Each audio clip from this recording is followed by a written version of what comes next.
Hey, what is up guys, this is Eli for MOBOXgraphics.com, and in this video we will be creating a low poly castle in Cinema 4D. So let's get started. The first piece we are going to create is one of those towers at a corner. So we can start off with a cube object, and we're going to set some segments on this. 3 on the X value and 3 on the Z value. You can't see them on the cube, so go to display and set it to some mode with lines. This way you can see the subdivisions on the cube. To modify this cube, let's make it editable by pressing this button or pressing C on the keyboard. And now we can go in the polygon mode and select these on the top. We're going to raise these up a little and scale them in so we have a slanted edge. And now we are going to use the Extrude Tool by pressing D on the keyboard. Let's click and drag up a little, like this. And we are going to scale this up again so it goes outwards again. And now we want this piece at the top. But we want the middle piece to stay at this height. So what we can do is using the inner extrusion tool by pressing I on the keyboard. Make sure preserve groups is still turned on. And click and drag until we get something like this. Maybe even smaller, like this. And now we can go back and select the outer ring. You can easily do this by pressing U and L on the keyboard, which will give you the loop selection tool. Hover somewhere around here until you get a highlight like this and click to select. And now we can use the extrusion tool again to make it go up a little, like this. And now we want to deselect the polygons in the center of every side. To do that you need to hold Ctrl or Command on the keyboard and click those polygons. And now you can extrude upwards again. I would like to round off these top pieces. We can do that with the Bevel tool, so you can go and right click and select Bevel or press M and S on the keyboard. And now you need to set the values which you want. These may be different on your side already, but let's make sure the subdivision is set to 1. Now let's click and drag upwards a little or to the side. You will notice how it behaves by just trying. Until we get something like this. One more thing I would like to make smoother are these corners. To select these you need to go in the edge mode, of course. And what you could do is using the live selection tool or the move tool even, and double click on one of those lines, and it should be selecting a full ring at the corner. Now let's hold shift and do that on all the other corners as well. And now we can use the bevel tool again and click and drag to make it smoother. Make sure you don't go too far because it will go black in the center because it is intersecting with itself. But you can also click the limit option here, which will fix it for you. I also feel like these pieces can be a little higher. It's just whatever you like. Okay, you can see it is kind of smooth right now, but it is also looking inflated at the top here. To give it the real low poly look, you need to go up here to the object and delete the font tag on it. This way it will look like a real low poly model. Now it is up to you if you need to modify anything according to the proportions. So I think mine is a little tall. So what I'm going to do is going in the point mode and using the rectangle selection tool. So select all these points at the top and then move them down a little so it isn't as tall anymore. This way it will look better, I guess. Okay, so that is the base of one of the towers. Let's add some bricks on the sides to give it a little more detail. You can start off with a cube object again. And I'm going to move this to the side a little. We can scale this down a lot, of course. And let's make it more proportionate to a brick size, like this. Can be a little smaller even. And what I would like to do now is clicking on the cube object. And in the object properties, you can go ahead and select fillet to make it smoother. Let's set the radius to something smaller so it isn't too smooth. And now let's make it editable, so I can modify the shape of it. And I'm going in my points mode again with the rectangle selection tool. And make sure you're looking straight at it, so we can select one of the corners. And you can move it around to give it a more cartoony feel. Okay, let's do that again. Create another cube. And let's say we will be creating 3 variations on this. So I'm just going to make one cube already, with the fillet on it. And I'm also going to duplicate this one already, You can do that by moving it around while holding Command or Control on your keyboard. Let's make it editable again and go in the point mode. And let's move these corners around. And once more with the third one. So now I have 3 base bricks I can use to copy and scatter around the tower. So let's do that right now, but I'm going to speed this up for you because it's just a very simple technique. Okay, so when you're satisfied with the result, you can go ahead and select all these bricks and press Alt and G to group them. Let's call it bricks. And I'm also going to group this together as one of the towers. So let's create 3 more copies to have all 4 corners. I'm going to select the group of the tower. And with the Move tool I can hold Control or Command again and move it around. We can also hold Shift to move in round numbers. I'm going to duplicate it 1000 centimeters. Now I can select both the towers and move it 1000 centimeters to the other side. I'm using 1000 centimeters because it looks good and it is also lining up with the grid. Right now I feel like they are just a little small, so I'm just going to select all of these and select the Scale tool. And down here you can go to Object Axis and enable the Per Object manipulation. This way when we scale it will stay on the grid like we placed it earlier, but it will just scale every object individually. So I hope that was quite easy to follow, it's just some basic techniques. But let's continue with the walls which connect the towers. So let's create a cube again, and I'm going to move this 500 centimeters to the center. Let's scale it so it is something that looks like a wall. Like this maybe, a little lower. Don't worry if it's sticking out at the bottom, that's good. And on this cube we can go ahead and select it again. And we will be setting some segments again. 3 on the X value, so that's the top, and 7 on the Z value. You will see why in just a minute. Let's make this editable again, and we're going to select all these polygons at the top with the Live Selection tool. Let's use the Extrude tool again to move these up a little, and I'm going to scale this up again, so we have this nice edge again. Maybe you don't need to scale it on every axis, but just the red one. So it goes to the sides only, like this. Let's make yet another extrusion upwards a little, to give it this edge. And now I only want to select some of these, so let's start with the center ones. And I'm going to raise these up quite a lot, like this.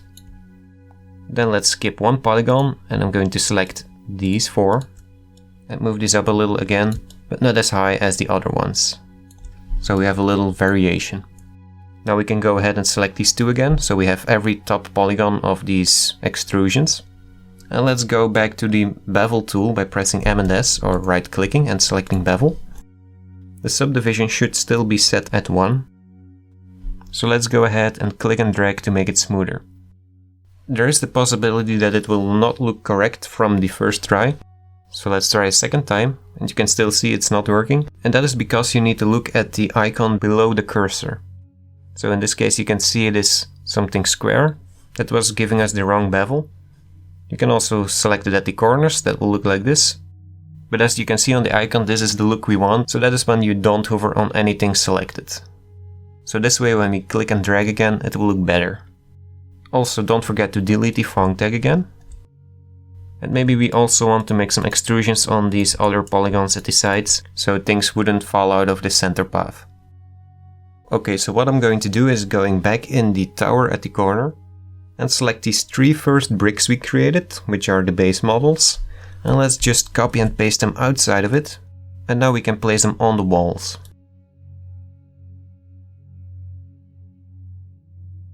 Let's group these all together again, and also with the wall.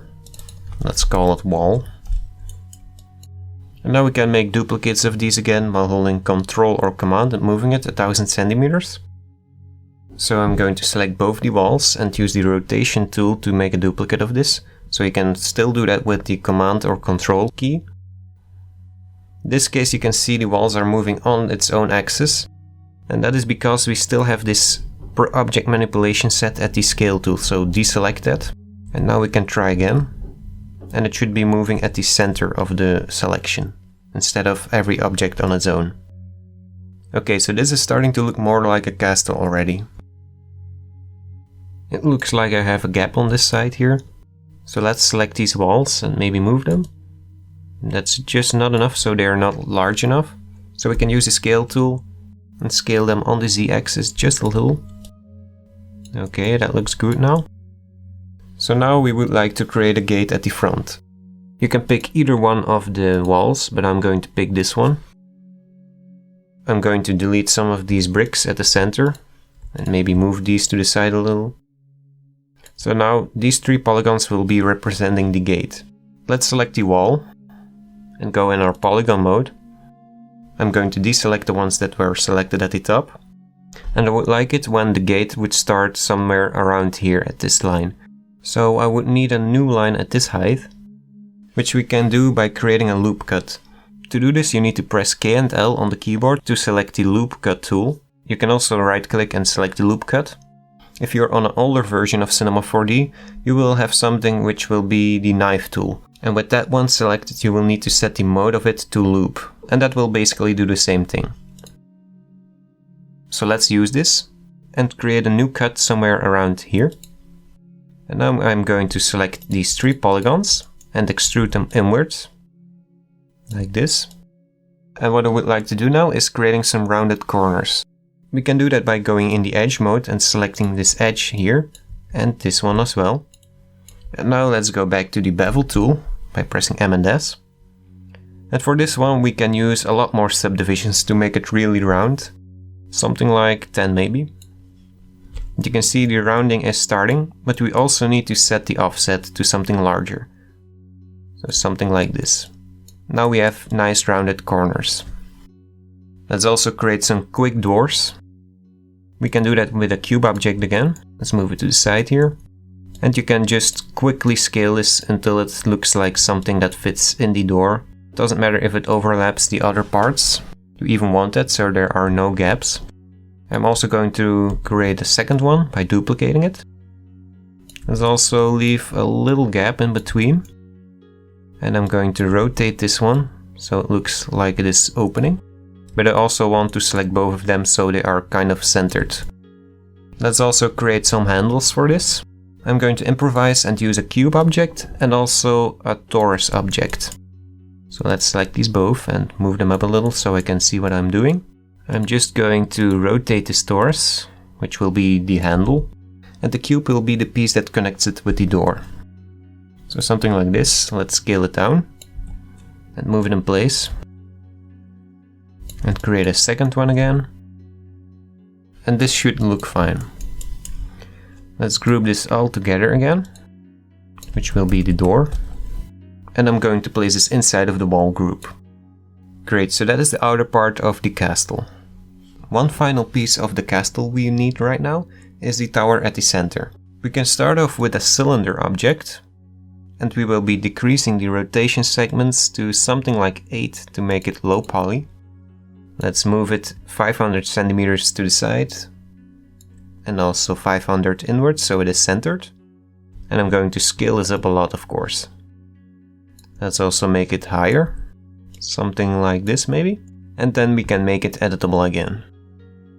I'm going to select these polygons at the top and use the inner extrude tool to make it actually look larger. So click and drag outwards like this. And now we can use the extrude tool again to move it up. And with these polygons still selected, scale them down to make it look like the roof. Let's maybe scale it down even more. Something like this. We can move around the polygons to adjust the angle. And now with these still selected, I can extrude once more, which will be the flagpole, like this. And again, you can see the funky shading on the roof. So I'm going to delete the font tag to make it look low poly again. We will come back to the flag in just a minute. But first let's create some of the details on the tower. I'm going to create some loop cuts again, right here. And make a second one to make it a ring. And maybe also down a little, like this. Now I can select these by pressing U and L for the loop selection tool. And make sure you're inside of the polygon mode. And you can select these and use the extrude tool to make some new edges. I don't really like how I distributed them, so what I can do is go in the points mode and use the rectangle selection tool again, so I can select everything that is invisible as well, and select them all and move them up a little so it looks better. Maybe only select the bottom ring and move these down a little, like this. I think that looks a little better. Something nice we can add is some windows in the tower at the top. So I'm going to select a polygon and skip one every time. So that is why I made 8 segments on this cylinder. So we have one in between every polygon. Let's use the inner extrusion tool, but this time make sure the preserve groups option is turned off, so we have an inner extrusion on every polygon on its own. And we can also scale this down vertically, so it looks more like a window. And we can also move these polygons down a little, so it goes closer to this edge. Now let's use the extrude tool to make it go inside of the tower, something like this. And now we will do the same thing as we did with the front gate, which is going in the edge mode and selecting every corner at the top, at every window, so we can round them. So when they're all selected, go to the Bevel Tool again. And it should still be at 10 subdivisions or something. And let's click and drag until it connects with each other. Another thing we can do is adding some decorations at the other polygons here. So let's go back in the polygon mode and select the other empty polygons. I'm going to use the inner extrusion tool again and scale it down vertically until we get some kind of square, like this. And let's use the extrude tool and inner extrude tool to make some kind of abstract decoration, like this. You can see the tower windows aren't exactly lining up with the castle walls. So we need to select this object and use the rotation tool while holding shift to rotate it 20 degrees, I guess. Or maybe just a little more, so it kind of lines up. Okay, so let's create a flag at the top, but in a low poly fashion. The easiest way to do this is creating a plane object. Let's move this in place already. Let's also rotate it. You can also go in the top view to make this easier. Let's scale it so it looks like something that could be a flag. And right now you can see there are a lot of segments on this, so let's go in the object properties. And we only want 1 segment on one side and just 5 on the other side, so it looks like this. Depending on how you rotated the plane, it may be the other way around, but you just need something that looks like this. So when you've got this, press C to make it editable. And I will be just selecting some of the edges. So let's select these 3 edges and move them to the side a little so we get a zigzag pattern. Now select all of these vertical edges and use the Bevel tool again to make it look smoother. Maybe you need to move the flag again to make it connect with the pole. Okay, let's continue with some more details at the bottom. We're going to add some kind of lamps which are hanging down here. You can start off with a cube which will hold it, so let's move this to the center. I'm going to move it up so I can see what I'm doing. Something like this. Let's make it editable so I can make this front polygon a little larger to give it a more cartoony feel. And what I would like to do right now is creating some kind of chain which holds the lamp. To do this we need to create 3 objects. The first one is a circle. The second one is a rectangle. And the last one is the sweep object, so we can put these 2 inside of it. Let's move this up so we can see what is going on. Let's scale these individually so we get something which isn't glitched. So right now the rectangle is being projected around the circle. But we want this the other way around, so let's move the circle above the rectangle. And scale the rectangle until it is looking better. But right now this isn't exactly a piece of a chain, so let's go in the rectangle options. And we will be making this less square, something like this. And we can also enable the rounding option and increase the radius to its maximum value. So this will start to look like something that is from a chain. Let's scale the circle so it looks a little thicker. And now we can scale down this whole sweep object so it is more in proportion with the scene. Let's move it towards the pole we just created. Now we can see if we need to scale it down even more. But you want to keep it just large enough to make it look good as a cartoony object. And now we are going to make a duplicate of this, moving it down. And rotate this 90 degrees so it fits inside of the other one. And now we can go ahead and select both the sweep objects again. And make yet another duplicate of this. And now you can repeat this step to make the chain look longer. I'm also going to create a new torus, which will be connecting the chain with this wood log.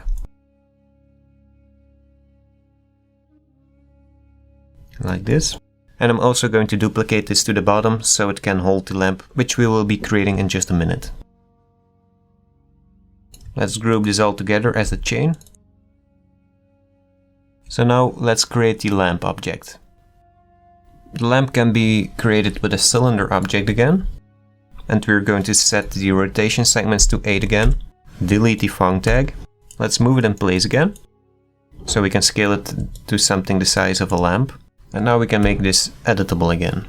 To make sure the top and the bottom of a cylinder are connected with the rest of the object, we need to go in the polygon mode and select all of the polygons by pressing Command or Control and A to select all. Everything should be yellow now. And then press U and O to optimize the polygons. This way the polygons at the top and the bottom should be connected with the rest of the object. So what I'm going to do is select this ring at the bottom and use the inner extrusion tool with the preserve groups option turned on, otherwise you get this glitch effect. Make it go outwards a little. And I'm going to extrude this downwards and scale it in so we have this kind of bottom piece. Now let's select these at the top. I'm going to move these down. And let's do the same thing with the inner extrusion tool to make it look larger. And then extrude upwards and do the same thing as we did with the roof of the tower. So that is scaling it inwards. Like this. And right now we can select this whole ring of polygons in the middle and use the inner extrusion tool with the preserve groups deselected again so we get some inner extrusions on every window. And then use the extrude tool to make it go inwards again. So this is something that looks like a lamp. I feel like I should remove 2 of these pieces at the chain so it isn't as long anymore. So let's do that and move the lamp and the torus up a little again so it connects again. Let's group this all together so we can make a duplicate on every side again. I'm also going to group these together to keep it clean. And now I can move these down so it looks more in proportion. So this way we finished our castle. I just feel like this flag doesn't belong in this direction and we need to rotate it to the other side. And I think that looks just fine. I want to see how it looks if we add some nice lighting to this. So let's move on to that part before we will be adding the landscape around it. I'm just quickly going to create a floor beneath it and move it down like this.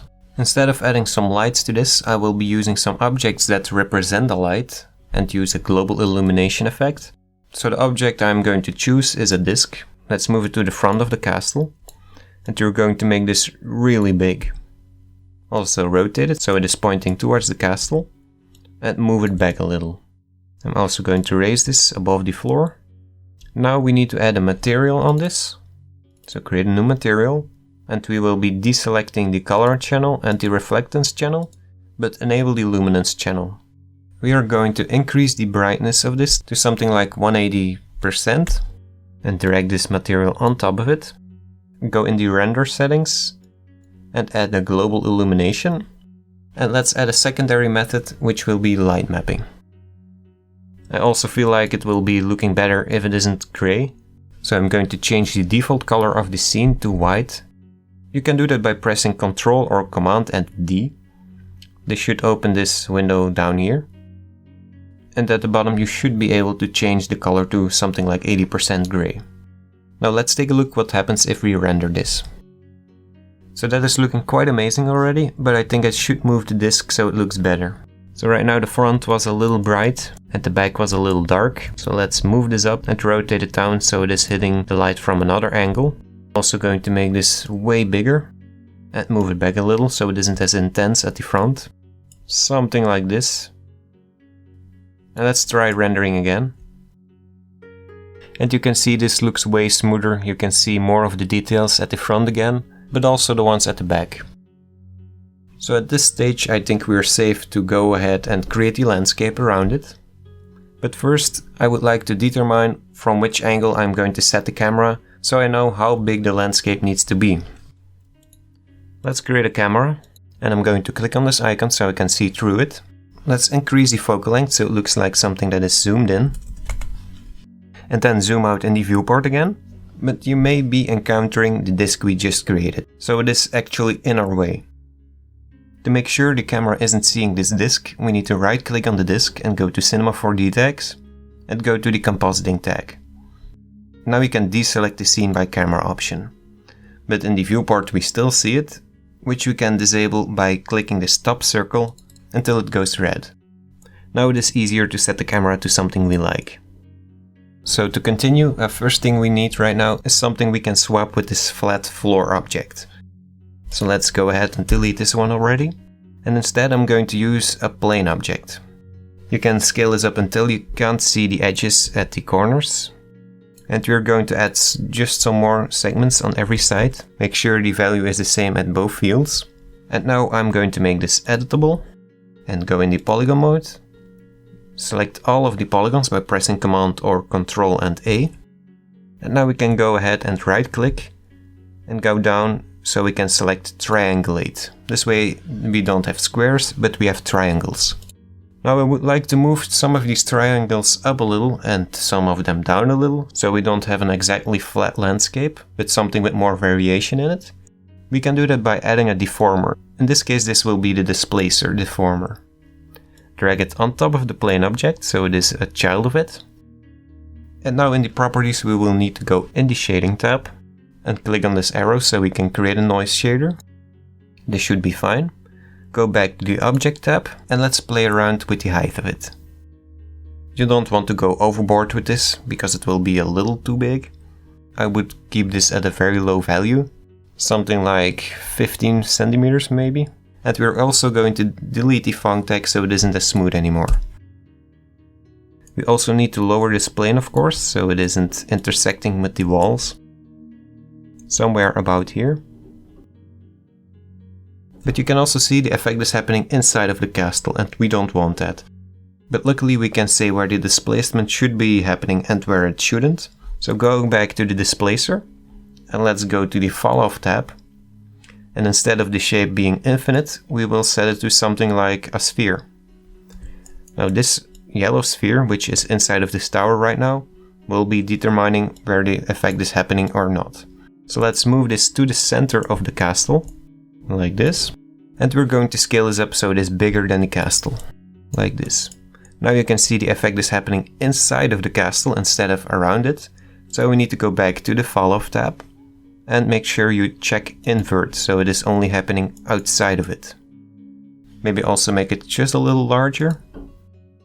And if you go back to the object tab, you can see we didn't only scale the fall off, but we also scaled the height of it. So let's go back to 15 centimeters so it isn't this extreme anymore.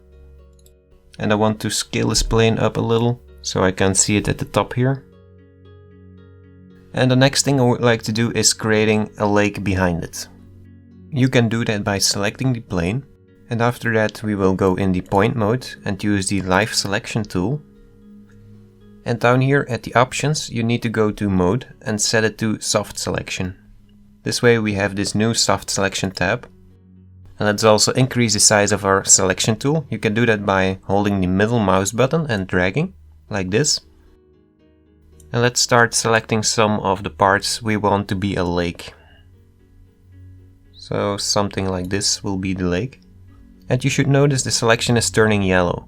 So this is the soft selection. You can increase the size of the softness at the edges with this radius slider. So let's increase it so it is softer. And I'm also going to add just a little more of the selection so it is also outside of the view of the camera. I think that looks good. Maybe remove some of it at this side. Okay, so with this selection, which is soft, we can move it down. And you should be noticing it is lowering the sides gradually, so not a straight line downwards.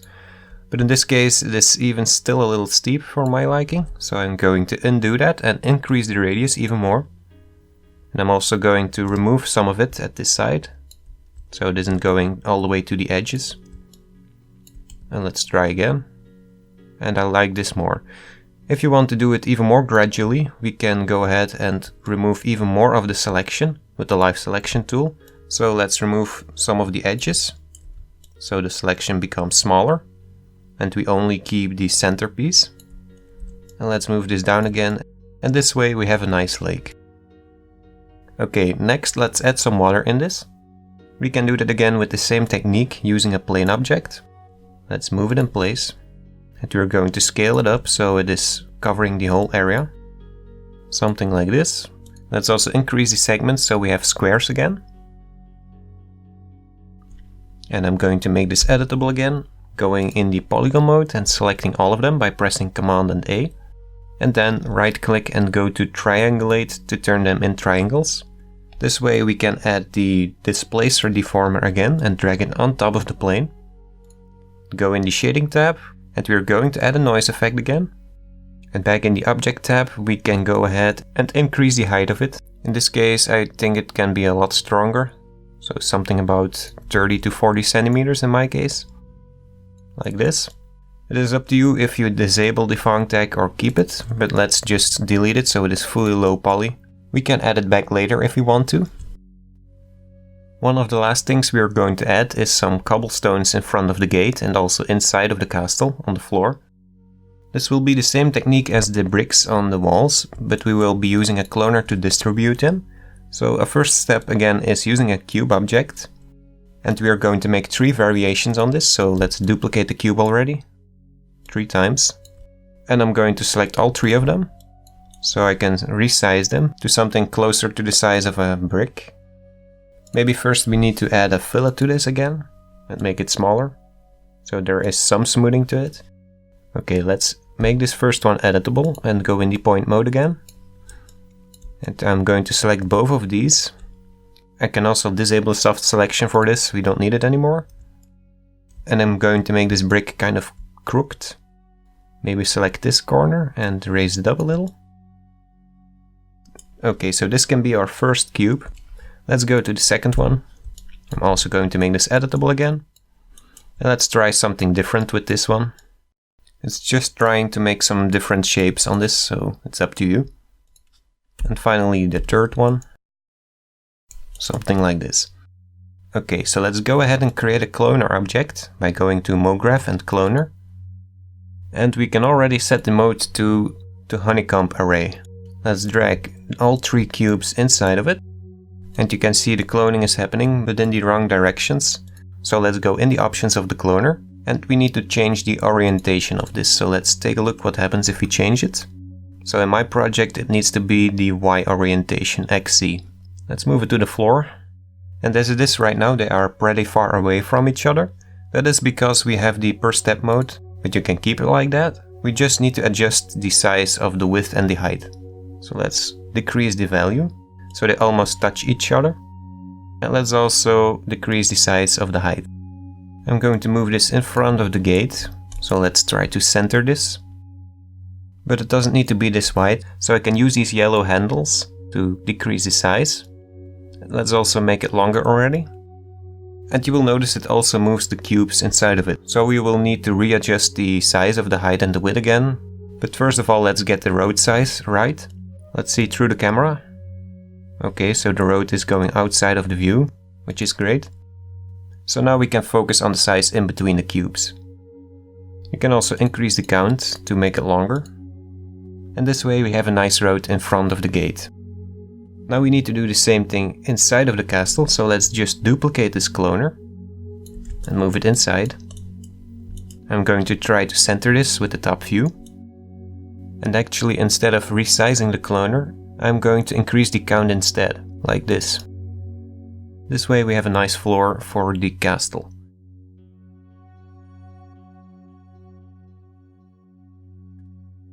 One last thing I would like to do is filling in some of these empty spaces at the sides of the castle. Let's do this with some low poly grass and also with some rocks. Let's start with the rocks. This can be done with a platonic object. Let's move it to the side. And I'm going to keep it just as it is and make it editable. Let's go in the point mode and right click so we can select the brush. I'm going to make this a lot smaller for me. And now let's try to brush on it to give it a more random shape. Something like this. Let's create a new one, so we can have some more variations on this as well, just like the bricks. Make it editable, and use the brush again to move it around.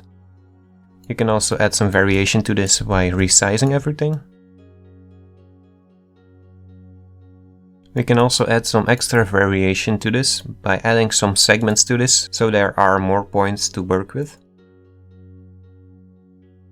Okay, so I have 3 rocks, which I'm going to reuse again, and just distribute over the space, and resizing and rotating them.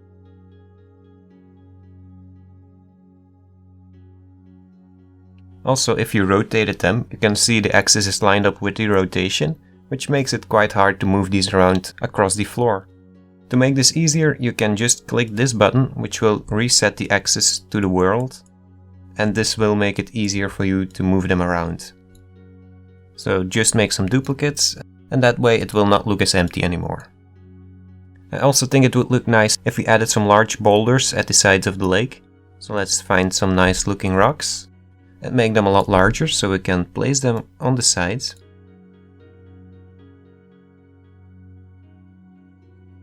I guess we have enough rocks now, so let's group these all together to keep it clean. And one final thing I want to add to this model is the grass. So let's go ahead and create another cube. I'm going to move it to the side again. And this one can be a lot smaller, of course, because grass isn't as big. So let's make it something like the size of this. We're going to make this editable and go in the polygon mode. So we can select this top one. And I'm already going to scale this down just a little. And then we can make an extrusion upwards and resize it again. Let's also move it to the side a little and rotate it, so it is following the angle we're extruding in. Let's make another extrusion and resize it again, like this. I'm just going to duplicate this whole cube and rotate it a little. Maybe we can resize it so it is smaller than the other one for variation. And I'm going to duplicate the first one once more, so we have 3 pieces of grass. Let's rotate it again. And I'm just going to move some of these parts. We can do that in the edge mode and select the ring of edges by double clicking on them. Let's just try to move these around so we have a little bit more variation. If the double click trick isn't working, you just need to press U and L for the loop selection tool. This way it is easy to move it around again. Okay, so that is one group of grass pieces. Let's group this together. But I'm also going to create a second one just to have a little more variation. Let's scale the cube down again, make it editable, and let's add some extrusions to this again. And maybe we can use 4 pieces for this one to have a little more variation again. Okay, I think this looks good. Let's move it next to the other one so we can see if the scale is correct. I think we can scale this down just a little. Okay, so let's create a new cloner again and put these 2 grass groups inside of it. You can set the cloner mode to object in this case, and we're going to find this plane we created as the floor, which is this one. So let's rename this. And when you're in the cloner, you have this field which is called object. So drag this floor object inside of it. This way you can see it is starting to clone on every point of the object. We don't want this, so we need to set the distribution to something else than vertex. Let's go for surface, so it is on the surface. And now you can see we only have 20 pieces of grass on the whole surface. So we can increase this count to something like this maybe. We don't want too much of it. Also they are laying flat on the floor, so let's uncheck the align clone. But right now you can also see it is going inside of the lake. So we need to remove that selection from the whole cloner. As you can see, we have the selection field. So let's go in this floor plane we created. And I'm just going to select everything at the back of this plane. To set this selection, you need to go to select. And down here you have set selection. So this way if we go back to the cloner, we can drag this selection tag inside of the selection field.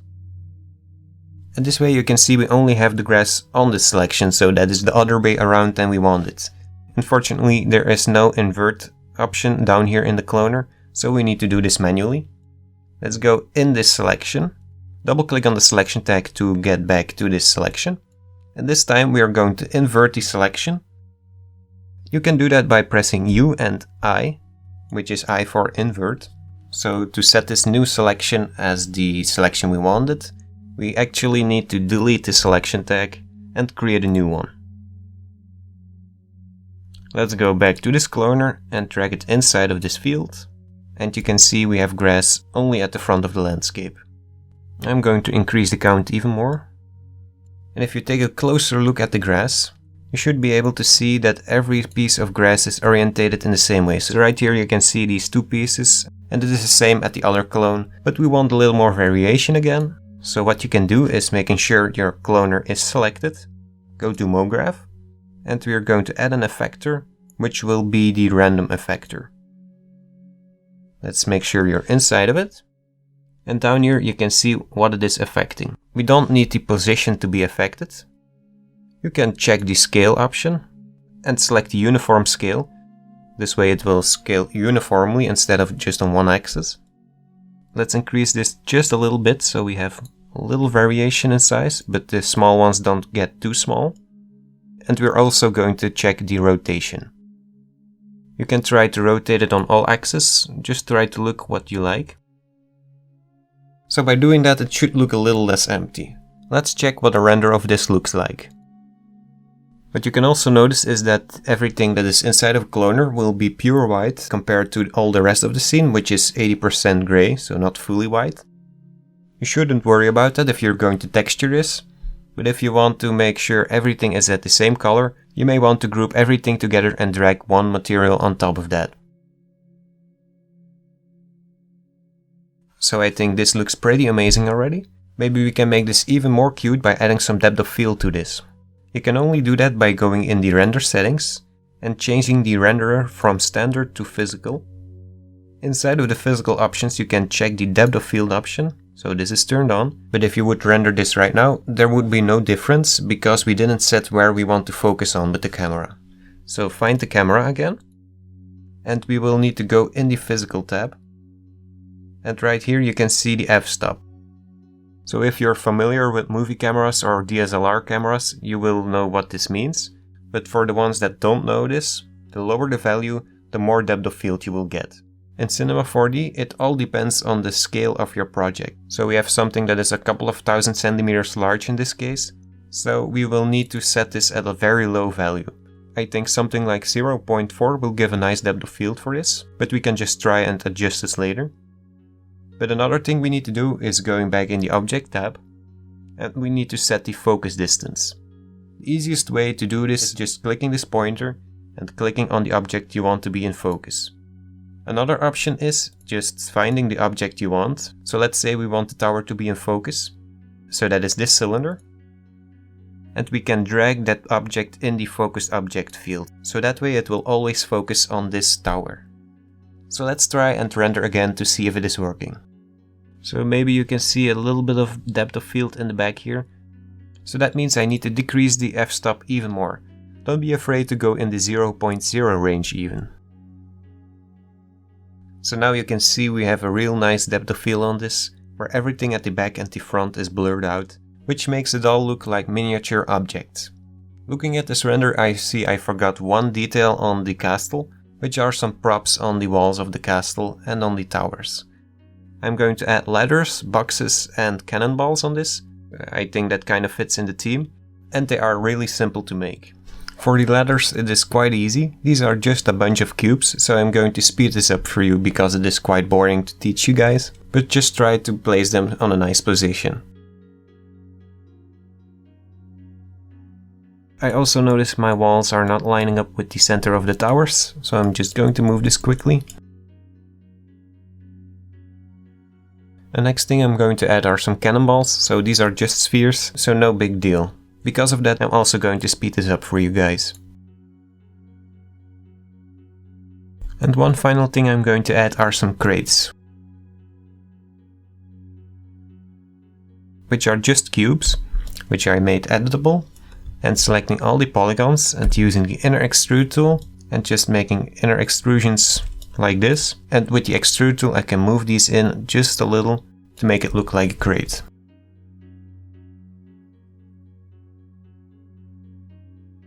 So this way we have a nice detailed looking scene of a low poly castle. Because this white render looks pretty good already, this may be enough for you, but I'm also going to add some colors to this because this is a part many people have problems with, so you can follow along. I will be going over this pretty fast because it is no rocket science, so let's get started with the materials.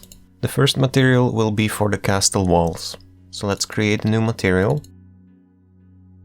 And the color for this one will be some kind of gray with a hint of red in it. The second material will be for the bricks that are placed on the walls and the towers. And this will be some kind of brighter variation of the previous color. Also for these bricks, it isn't needed that you manually place the material on every single brick. You can just try to find the group that has the bricks inside of it. Let's create a new material for the wood parts, like the ladders and the boxes. This will be some kind of brown, of course. And we will be placing this material on the gates as well. And also on the ladders and the crates, of course. And also on these cubes at the tower, which hold the lamps. Let's also make sure we add the material on the tower. But in this case I think it will look nice if we add some different colors on the details of it. So let's go ahead and make sure the object is selected. And go in the polygon mode. And this way we can select the individual parts where we want to put a different material. So for the roof we will be creating a new material. And this one will be some kind of brownish red. All you need to do now is selecting all the polygons of the roof. You can do that with the loop selection tool. And just drag the material on top of it. For the other parts we can also try to select them with the loop selection tool. So maybe the inner parts of the windows can be a different color. Maybe also these edges below the windows can have the same color. And of course we are also going to color the flag. It's up to you what color you give it. I'm just going with a very bright red flag. Let's see what else we need. We're going to create a new material for the cannonballs. This will be some kind of dark gray. You can add a hint of blue in it even. Let's also create a different gray material for the lamps. Also make sure to put it on the chains. And if you want to, you can also apply a different brighter material on the windows of the lamps. Normally if you go in the polygon mode, the selection of the windows is still selected, because that was the last selection we made in the polygon mode on those. Also notice how the lamp will turn white if you try to apply the material on the windows, and that is because this yellow material is overriding the material that is on top of the group. So first we need to apply the gray material on the lamp itself, and after that we can go back in the polygon mode and drag the yellow material on the windows. Okay, let's move on to the material for the cobblestone. This will be some kind of gray again. Next up, let's create a new material for the floor. This will be some kind of green grass. And we're also going to create a second variation on this green grass for the actual low poly pieces we created. So this one will be just a little darker. For the rocks we will be reusing the material we used for the bricks. But let's just try to make a little variation in this. So we can go ahead and click on this and duplicate it by holding Command or Control and dragging it to the side. And we're going to make this one just a little more yellow. Okay, as the final material we will be adding something for the water, which can be just some kind of blue color. So let's see what this looks like when we render. I see the only thing I forgot to put a material on are the handles on the gate. So let's just quickly do that. And I also feel like these cobblestones should be a little closer to the gate. And one more thing I noticed is the color here at these edges is a little too bright, so I'm just going to give them the wood material instead. Maybe we should also put the light material on these little squares. Okay, so let's render once more and see if this works. And I'm quite happy with the result. As you can tell, it totally looks different from the white render we made earlier.